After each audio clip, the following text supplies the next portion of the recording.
سنا ہوگا حضور نے سورہ رحمان کے بارے میں فرمایا ہے، سورۃ الرحمان عروس القرآن، یہ سورہ رحمان جو ہے یہ قرآن کی دلہن ہے۔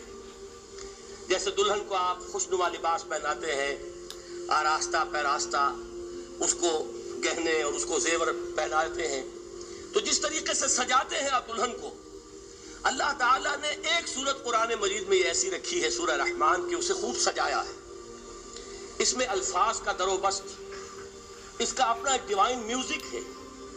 وہ تو اللہ تعالیٰ قراء جو ہے خاص طور پر مصر کے قراء، اللہ تعالیٰ ان پر رحمت نازل فرمائے، ان کی خطاؤں سے درگزر کرے۔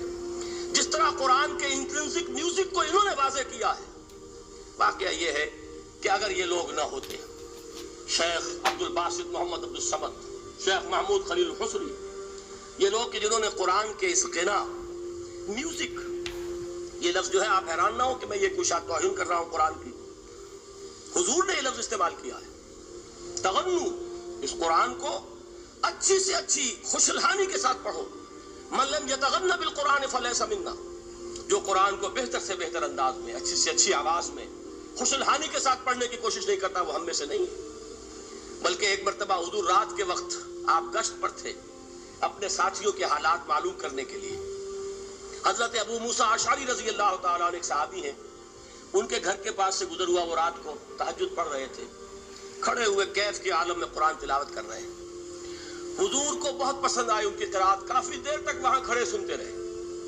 اب انہیں کیا پتا کون سن رہا ہے، بالکل اسی طرح سمجھ لیجئے ایک بات یاد آئی ہے، حضور فرماتے ہیں کہ جس طرح کان لگا کر اللہ قرآن کو سنتا ہے، کسی چیز کو نہیں سنتا۔ ہمیں نظر نہیں آتا نا، ہمیں معلوم نہیں، ہم قرآن پڑھ رہے ہیں تو سننے والا کون ہے؟ سب سے زیادہ کان لگا کر خود اللہ۔ یہاں اس لیے مجھے یاد آیا کہ ابو موسیٰ اشعری کو کیا پتا تھا کہ کون سن رہا ہے؟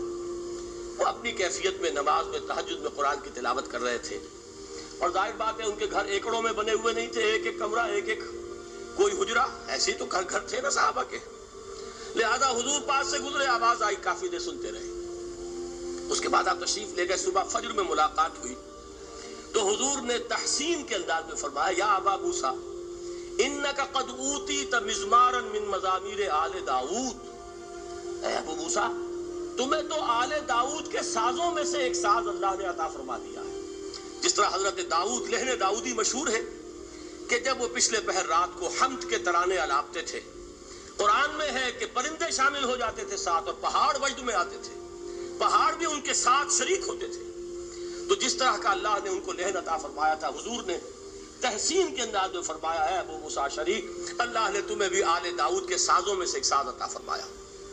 بہرحال قرآن مجید کا جو یہ میوزک ہے، قرآن کے الفاظ کا جو حسن ہے، جہاں تک حسن معنوی ہے وہ تو ہر لفظ میں ہے، لیکن یہ حسن ظاہری، حسن صوتی، حسن لفظی، یہ اپنے کلائمیکس پر آپ کو نظر آئے گا سورہ رحمان میں۔ لیکن قرآن میں یہ سورت اس اعتبار سے بھی ممتاز ہے، اس کی 4 آیات پر ذرا توجہ کریں گے، عجیب حقائق سامنے آئیں گے۔ جہاں یہ قرآن مجید کے حسن صوت اور حسن لفظی کی معراج ہے، وہیں اس کی پہلی 4 آیات میں 4 چوٹی کی چیزوں کا ذکر ہے، سب سے اونچی چیز ہے۔ پہلی آیت کیا ہے؟ الرحمن، ایک آیت ہو گئی۔ رحمان کیا ہے؟ اللہ کا نام ہے۔ کبھی آپ نے غور کیا اللہ کے ناموں میں سب سے پیارا نام کون سا ہوگا؟ رحمان۔ کیوں؟ اس کا مادہ کیا ہے؟ رحمت۔ ہمیں سب سے بڑھ کر جس چیز کی ضرورت ہے وہ کیا ہے؟ رحمت خدا بندی۔ نام اچھی طرح سن لیجئے اس حضور کی قول کو۔ حضور فرماتے کوئی شخص جنت میں مجرد اپنے عمل کی بنیاد پر داخل نہیں ہو سکے گا جب تک کہ رحمت خدا بندی دستگیری نہ کرے۔ کسی صحابی نے بڑی ہمت اور جرأت کا ثبوت دیا کہ پوچھ لیا، کیا حضور آپ بھی؟ جب آپ نے فرمایا کوئی شخص داخل نہیں ہو سکتا جنت میں محض اپنے عمل کی بنیاد پر جب تک کہ رحمت خدا بندی جو ہے وہ دستگیری نہ فرمائے۔ پوچھا گیا کیا آپ بھی؟ آپ نے فرمایا ہاں میں بھی۔ آپ انداز کیجئے کہ اگر محمد الرسول اللہ بھی رحمت خدا بندی کے ضرورت مند ہوں تو تاب دیگرہ چے رسد، ہماری تو سب سے بڑی ضرورت رحمت خدا بندی ہے۔ اب یہ رحمت جو ہے قرآن مجید میں اللہ تعالیٰ کی یہ شان 2 الفاظ کے ذریعے سے آتی ہے، رحیم اور رحمان، اور کوئی مادہ نہیں ہے جس سے 2 نام بنتے ہوں اللہ کے۔ لیکن یہ مادہ ہے واحد رحمت کا کہ جس سے رحمان بھی ہے رحیم بھی ہے. رحیم صفت مشبہ ہے.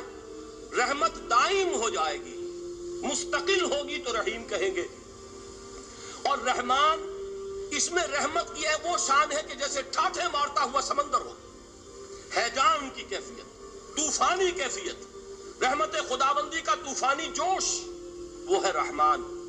آپ تو رہتے اس علاقے میں ہیں، آپ کو معلوم ہے عرب اگر بھوکا مرا جا رہا ہو تو کیا کہے گا؟ انا جوعان. پیاسا مرا جا رہا ہو انا عطشان. بہت غضبناک ہوگا غضبان. غضبان آصفہ قرآن میں آیا، بہت غضبناک. رحمان جس کی رحمت جو ہے جوش میں ہے، ٹھاٹھے مارتے ہوئے سمندر کے مانند. تو یہ اللہ تعالیٰ کے ناموں میں سب سے پیارا نام. اب آگے چلیے. الرحمن علم القرآن، رحمان نے قرآن سکھایا. رحمت خداوندی کا سب سے بڑا مظہر، رحمان کی رحمانیت کا سب سے بڑا مظہر قرآن ہے. ان میں جو منطقی ربط ہے اس کو سمجھتے جائیے. اچھا آپ یہ سوچئے، جو علم بھی انسان کو حاصل ہوا وہ کس نے دیا؟ اللہ نے. سائنس کا علم کس نے دیا؟ اللہ نے. علم آدم الاسماء کلہا، وہ علم الاسماء جو حضرت آدم کو دے دیا گیا تھا ازل میں، یہ اسی کا ظہور ہے، یہ اسی کی ایکسفولیشن ہے جو ہو رہی ہے اور ہوتی رہے گی ابھی. اور دوسرے علم ہے وہ کس نے دی؟ اللہ نے دی. لا یحیطون بشیء من علمہ الا بما شاء، مخلوق میں سے کوئی اللہ کے علم میں سے کسی شے کا احاطہ نہیں کر سکتا مگر وہ جتنا اللہ دینا چاہے. لیکن یہ کہ تمام علوم میں چوٹی کا علم قرآن. نوٹ کرتے جائیے، اب چوٹی کی چیزیں جمع کیجیے. اللہ کے ناموں میں چوٹی کا نام رحمان. اللہ نے جو کچھ انسان کو سکھایا اس میں چوٹی کا علم قرآن. خلق الانسان، انسان کو پیدا فرمایا. سوال یہ کہ حیوانات کو کس نے پیدا فرمایا؟ آسمان کس نے پیدا کیے؟ زمین کس نے پیدا کی؟ فرشتے کس نے پیدا کیے؟ کیا مطلب خلق الانسان؟ اس کی تمام مخلوقات میں اس کا کلائمیکس، اس کی تخلیق کی معراج، اس کے تخلیق کا نقطہ عروج انسان ہے. یہ ہے کہ جو مسجود ملائک بنا ہے. وَلَقَدْ كَرَّمْنَا بَنِي آدَمَ وَحَمَلْنَاهُمْ فِي الْبَرِّ وَالْبَحْرِ وَرَزَقْنَاهُمْ مِنَ الطَّيِّبَاتِ وَفَضَّلْنَاهُمْ عَلَى كَثِيرٍ مِّمَّنْ خَلَقْنَا تَفْضِيلًا. تو تخلیق میں سب سے اونچی تخلیق انسان کی. علموں میں سب سے اونچا علم قرآن کا. اللہ کے ناموں میں سب سے اونچا نام رحمان. سورۃ السجدہ. اب یہ